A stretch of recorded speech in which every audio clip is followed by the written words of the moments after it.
और रुक कर लेते हैं सुपरफास्ट खबरों का।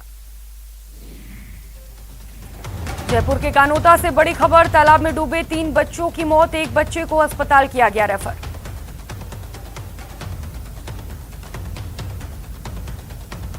प्रधानमंत्री नरेंद्र मोदी आज 13वें ब्रिक्स शिखर सम्मेलन की अध्यक्षता कर रहे हैं। कोरोना महामारी की वजह से ये समिट डिजिटल तरीके से आयोजित हो रही है। माना जा रहा है कि इसमें अफगानिस्तान के ताजा हालात पर भी चर्चा होगी। संघ प्रमुख मोहन भागवत 1 दिवसीय पटना दौरे पर हैं, जहां उन्होंने संघ के कार्यकर्ताओं के साथ बैठक की और संगठन विस्तार पर चर्चा की। बीएसपी के बाहुबली विधायक मुख्तार अंसारी की मुश्किलें लगातार बढ़ती जा रही हैं। सूत्रों के मुताबिक बीएसपी ने अब मुख्तार अंसारी से दूरी बनाने का फैसला किया है। बीएसपी मुख्तार अंसारी का टिकट काट सकती है। 2 दिनों के जम्मू दौरे पर राहुल गांधी आज माता वैष्णो देवी में शाम की आरती के बाद रात को भवन में ही रुकेंगे। कल जम्मू में जनसभा को संबोधित करेंगे। भारत अलग अलग देशों के साथ चर्चा कर रहा है। इसी कड़ी में रूस के साथ बातचीत हुई है। रूस के राष्ट्रीय सुरक्षा सलाहकार ने भारत दौरे पर अजीत डोभाल से बात की। भारत रूस दोनों ने चेताया है कि अफगानिस्तान की जमीन का इस्तेमाल आतंकी संगठन कर सकते हैं।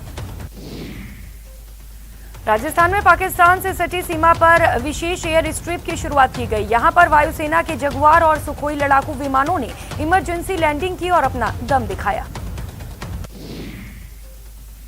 पाकिस्तान से सटी सीमा पर सुखोई और जगुआर जैसे वायुसेना के लड़ाकू विमानों ने यहां अपना दम दिखाया और हाईवे पर लैंडिंग की। केंद्रीय मंत्री नितिन गडकरी, रक्षा मंत्री राजनाथ सिंह और गजेंद्र शेखावत की मौजूदगी में इसकी शुरुआत की गई। खास बात यह है कि दोनों मंत्री भी वायुसेना के स्पेशल विमान से इसी एयर स्ट्रिप पर आए थे।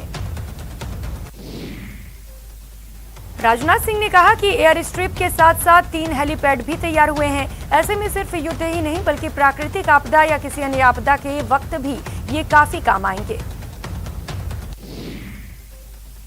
कार्यक्रम के दौरान नितिन गडकरी ने कहा कि ये देश की सबसे बेहतर एयर स्ट्रिप है। उन्होंने आसपास एयरपोर्ट की कमी को देखते हुए बोला कि 350 किलोमीटर की रेंज में एयरपोर्ट बनाया जाएगा। अफगानिस्तान की नई तालिबान सरकार को लेकर अमेरिका ने चिंता जताई है। अमेरिका का कहना है कि सरकार में जिन लोगों को जोड़ा गया है उनका ट्रैक रिकॉर्ड विश्वास करने वाला नहीं है। अब अमेरिका के इस बयान पर तालिबान भड़क गया है। तालिबान ने दो टूक कहा कि अमेरिका और अन्य देशों द्वारा इस्लामिक अमीरात को लेकर जो बयान दिए जा रहे हैं वे बर्दाश्त करने लायक नहीं हैं। इस तरह के बयानों को तुरंत रोका जाना चाहिए। नेशनल रेजिस्टेंस फोर्स के प्रमुख अहमद मसूद के प्रवक्ता अली नजारी ने अहम बयान दिया है कि पंजशीर के 60% हिस्से पर अभी भी नॉर्दर्न अलायंस की ही नियंत्रण है और वे तालिबान की पहुंच से दूर है। अफगानिस्तान के गृह मंत्री सिराज हक्कानी ने आदेश दिया है कि बिना इजाजत प्रदर्शन करने वालों पर कार्रवाई होगी। प्रदर्शन से पहले इजाजत लेनी होगी। करनाल में किसान संगठनों और प्रशासन के बीच फिर बातचीत हुई, लेकिन वार्ता एक बार फिर विफल रही। वहीं किसानों ने मिनी सचिवालय के बाहर प्रदर्शन जारी रखने का फैसला किया। झारखंड विधानसभा में नमाज के लिए एक अलग कमरा आवंटित कर देने के विरोध में बीजेपी के सैकड़ों कार्यकर्ताओं ने विधानसभा का घेराव किया। इस दौरान बीजेपी और जेएमएम के कार्यकर्ताओं में भिड़ंत हो गई। विधानसभा की कार्यवाही स्थगित हो गई है। हंगामे के बाद कार्यवाही कल सुबह 11 बजे तक के लिए स्थगित हो गई। गहलोत सरकार इस सत्र में 6 से ज्यादा बिल पारित करने की तैयारी में है।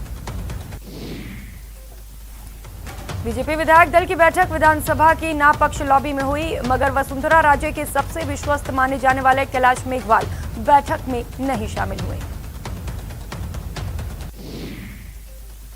लोकसभा अध्यक्ष ओम बिरला की अगुवाई में संसदीय शिष्टमंडल ऑस्ट्रिया के वियना दौरे पर हैं। लोकसभा अध्यक्ष Om Birla world speakers conference और वर्ल्ड पार्लियामेंट समिट में भारतीय दल का नेतृत्व कर रहे हैं। ऑस्ट्रिया में लोकसभा अध्यक्ष बिरला और बांग्लादेश संसद की अध्यक्षा डॉक्टर शिरीन चौधरी के बीच द्विपक्षीय वार्ता हुई। इस बैठक में भारत और बांग्लादेश के बीच एक दूसरे को सहयोग बढ़ाने पर मंथन हुआ। इसके अलावा देश के लोगों में लोकतांत्रिक भावनाओं को मजबूत बनाने पर भी बात हुई। साथ ही महिलाओं की भूमिका पर बल देने और उन्हें अधिक सशक्त बनाने पर मंथन हुआ। ऑस्ट्रिया में लोकसभा अध्यक्ष बिरला और यूएई की फेडरल नेशनल काउंसिल के अध्यक्ष सकर दोबाश के बीच द्विपक्षीय बैठक हुई और दोनों ने भारत और यूएई के पुराने और मजबूत रिश्ते पर बातचीत की। अजमेर सेंट्रल जेल में मोबाइल के खेल का उस समय खुलासा हुआ जब आकस्मिक तलाशी अभियान में कैदियों से मोबाइल और सिम कार्ड बरामद किए गए। जेल प्रशासन ने इस मामले में सिविल लाइंस थाने में मुकदमा दर्ज करवाया। कोटा में रिश्वत के आरोपी हेड कांस्टेबल का आज तीसरे दिन भी कोई सुराग नहीं लग पाया। एसीबी की टीमें आरोपी हेड कांस्टेबल के संभावित ठिकानों पर दबिश दी, लेकिन आरोपी पकड़ में नहीं आया। प्रदेश में चल रहे बिजली संकट के बीच झालावाड़ जिले से राहत की खबर आई है। जिले के उंडल गांव स्थित Kali Sindh thermal power plant की दूसरी इकाई से भी बिजली उत्पादन शुरू हो गया है।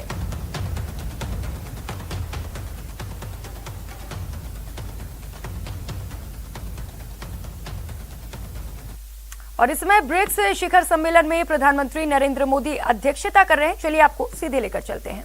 नमस्कार। ब्रिक्स शिखर वार्ता में आप सभी का बहुत स्वागत है। ब्रिक्स की 15वीं वर्षगांठ पर इस समिट की अध्यक्षता करना मेरे लिए और भारत के लिए खुशी की बात है। आज की इस बैठक के लिए हमारे पास विस्तृत एजेंडा है। बैठक का एजेंडा आप सभी के पास भी है। यदि आप सभी की सहमति हो तो हम इस एजेंडा को अपना सकते हैं।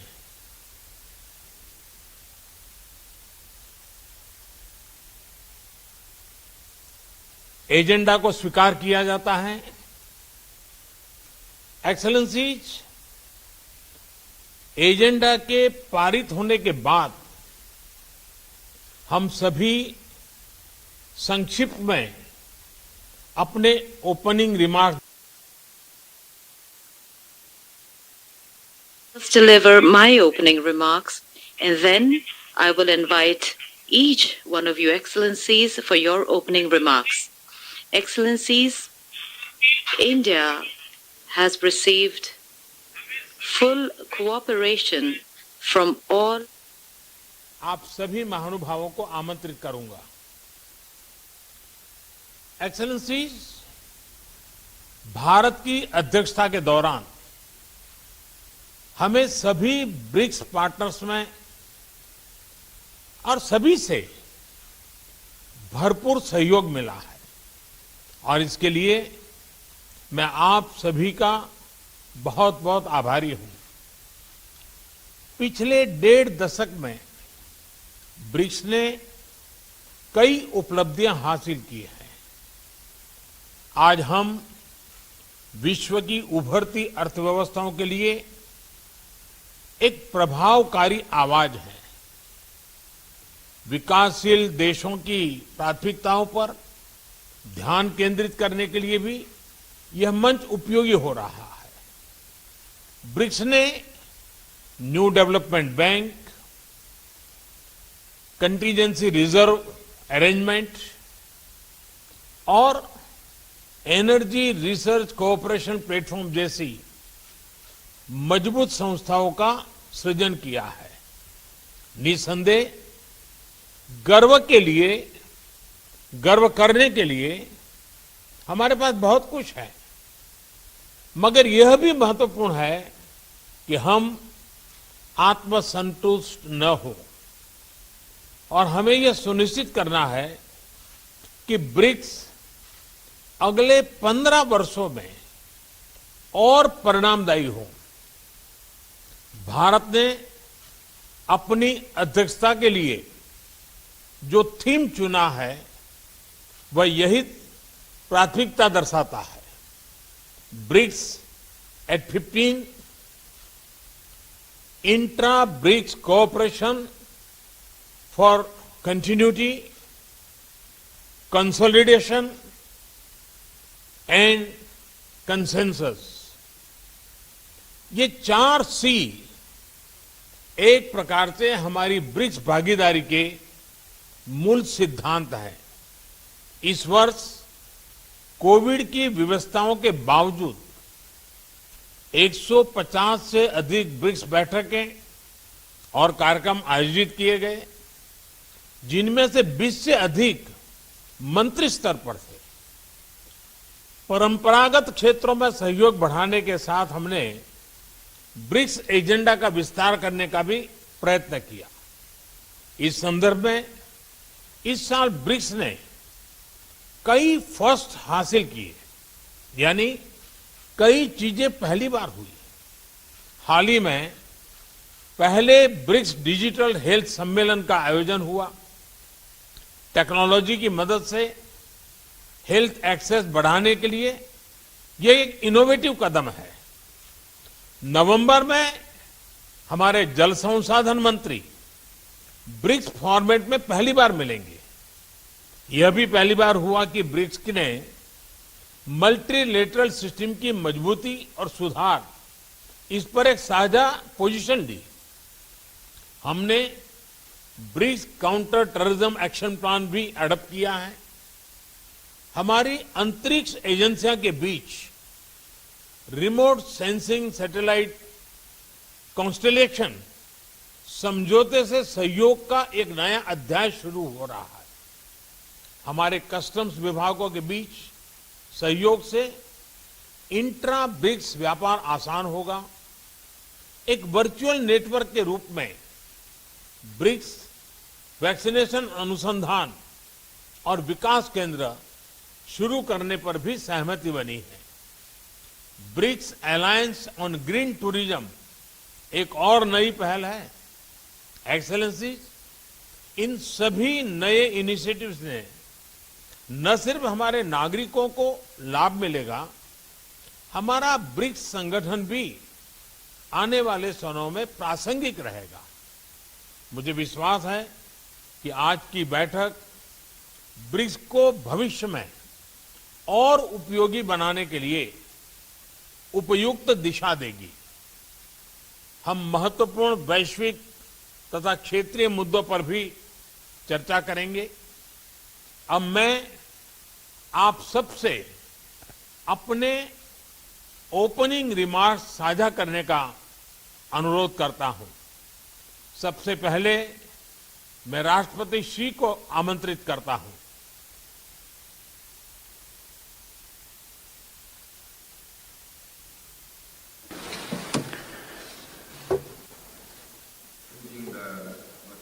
Your Excellency Prime Minister Modi, Your Excellency President Ramaphosa,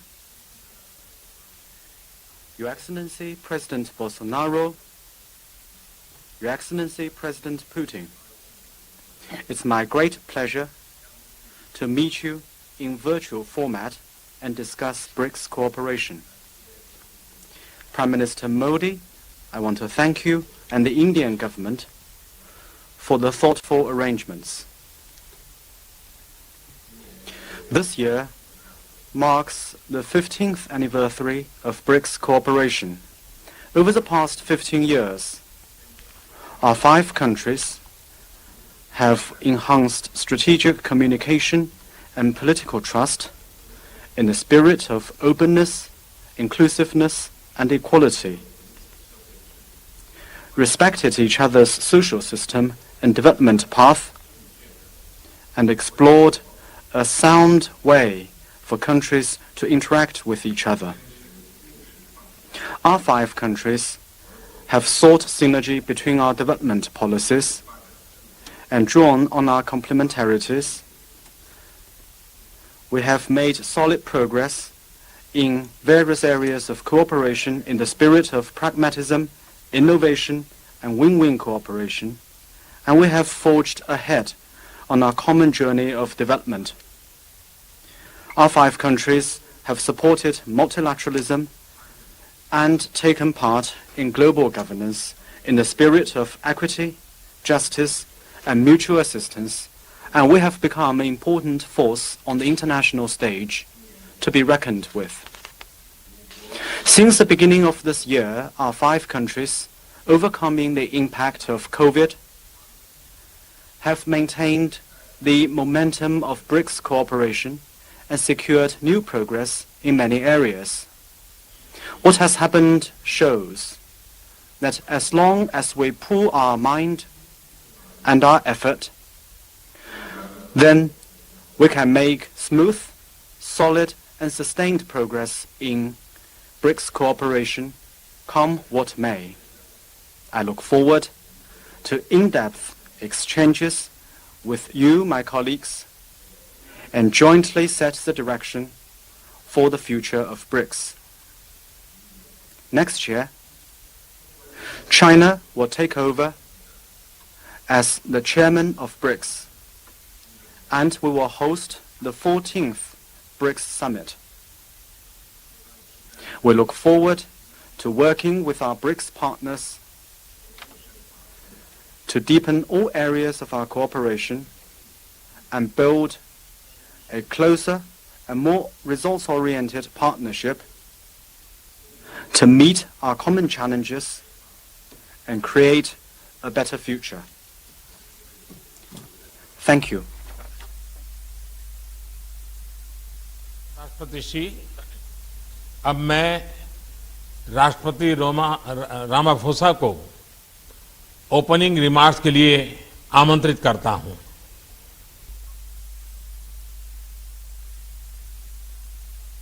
और वक्त हो चला एक छोटे से ब्रेक का, लौटेंगे फौरन।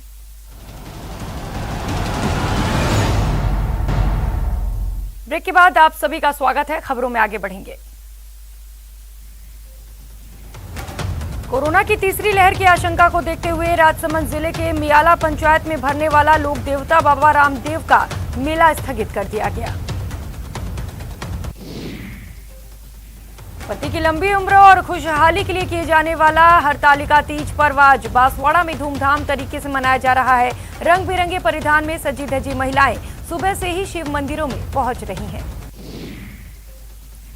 मध्य प्रदेश के बैतूल में लगातार हो रही बारिश के बाद सभी नदी नाले उफान पर हैं। पिछले 24 घंटे से हो रही लगातार बारिश के बाद ताप्ती नदी पर बने पारसडोह डैम के कैचमेंट एरिया में पानी का लेवल लगातार बढ़ता जा रहा है। अलवर शहर में इन दिनों बाइक सवार बदमाशों का आतंक फैला हुआ है, जिससे महिलाएं सड़क और कहीं भी सुरक्षित नहीं हैं। अलवर शहर में एक बुजुर्ग महिला के बाइक सवार बदमाश जबरन सोने के कुंडल छीनकर फरार हो गए। कोटा के बसंत विहार इलाके में फायरिंग कर एक युवक को घायल करने का सनसनीखेज वारदात सामने आया और वारदात को अंजाम देने वाला एक आरोपी पुलिस के गिरफ्त में है। चूरू के सरदार शहर तहसील से दिन दहाड़े चोरी का मामला सामने आया। अज्ञात चोरों ने पलक झपकते ही स्टाम्प विक्रेता के बैग में रखा 1 लाख कैश और लाखों रुपए के स्टाम्प पार कर दिए। इस बुलेटिन में इतना ही। आप बने रहिए हमारे साथ। नमस्कार।